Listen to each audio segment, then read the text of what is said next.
Las vías respiratorias se componen de dos segmentos, las vías respiratorias superiores y las vías respiratorias inferiores. Las superiores están compuestas por cavidades nasales, senos paranasales y faringe, y las inferiores, laringe, tráquea, bronquios, bronquiolos y bronquiolos respiratorios. En este caso nos enfocaremos en las vías respiratorias inferiores. La mayoría de los segmentos de las vías respiratorias tienen una pared de estructura típica, es decir, una mucosa con epitelio pseudoestratificado y una lámina propia, y además una capa fibro-músculo-cartilaginosa. Y a todo esto, ¿qué es el EPOC? El EPOC son las siglas de la enfermedad pulmonar obstructiva crónica, que consiste en la obstrucción persistente de las vías aéreas. En este se incluye el efisema y la bronquitis crónica. El efisema se caracteriza por la destrucción permanente de estructuras alveolares y el aumento de tamaño de los espacios aéreos alveolares. Entre las causas que resaltan está el consumo de cigarrillos, la contaminación y la genética. ¿Pero qué tiene que ver el humo de los cigarrillos con la enfermedad pulmonar obstructiva crónica? Bueno, el humo entorpece el batido ciliar y activa los macrófagos. Estos últimos y los linfocitos T citotóxicos activan otras células inflamatorias.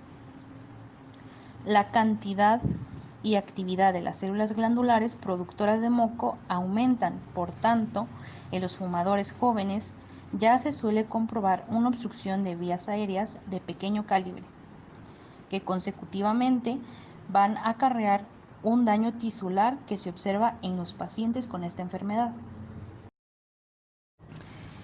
En esta imagen podemos apreciar las diferencias de un bronquio y un alveolo sano con uno inflamado respectivamente.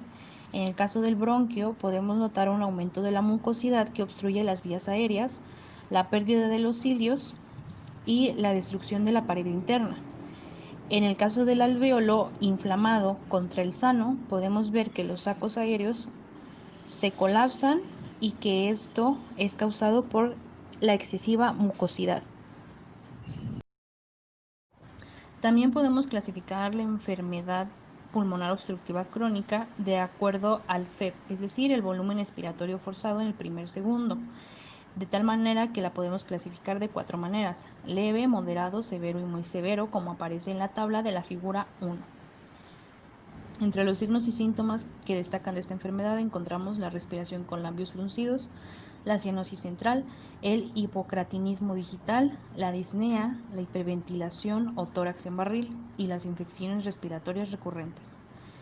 De superior a inferior podemos encontrar las imágenes que corresponden a la respiración de labios fruncidos, la cianosis central, el tórax en barril y el hipocratinismo digital. Histológicamente vamos a encontrar, como anteriormente lo hemos mencionado, los alveolos y bronquios inflamados, y esto debido al exceso de mucosidad que va a obstruir nuestras vías respiratorias inferiores. En la siguiente microfotografía podemos apreciar dos bronquiolos, uno normal, uno sano, y un bronquiolo con la enfermedad de pulmonar obstructiva crónica. El sano corresponde a la letra A y el del paciente enfermo corresponde al B. En el A podemos apreciar las paredes finas con una luz amplia, que en comparación al B del paciente que padece esta enfermedad se aprecia una luz más pequeña, un aumento de la cantidad de músculo liso que lo rodea y una fibrosis. Estas lesiones en las paredes reducen el diámetro de la luz, que, como lo hemos dicho, en comparación al bronquiolo de la letra A, es demasiado pequeño. En esta diapositiva podemos apreciar estructuras sanas del lado derecho y estructuras con enfermedad de EPOC del lado izquierdo, en la que podemos ver un aumento de tamaño de los espacios alveolares. ¿Cómo vamos a diagnosticar el EPOC? Primero debemos tener un historial médico en el que reconoceremos antecedentes, así como nuestra exposición, seamos fumadores, exfumadores o si estamos en contacto con algunos. Posteriormente se les solicitará una espirometría en la que con base a ello se confirmará un diagnóstico y en ella se valorará si la enfermedad, si es leve, moderada o grave. Como vimos en la tabla pasada, correspondiente a la diapositiva número 6, y con respecto al volumen expiratorio forzado en el primer segundo, que se expresará de acuerdo a la espirometría.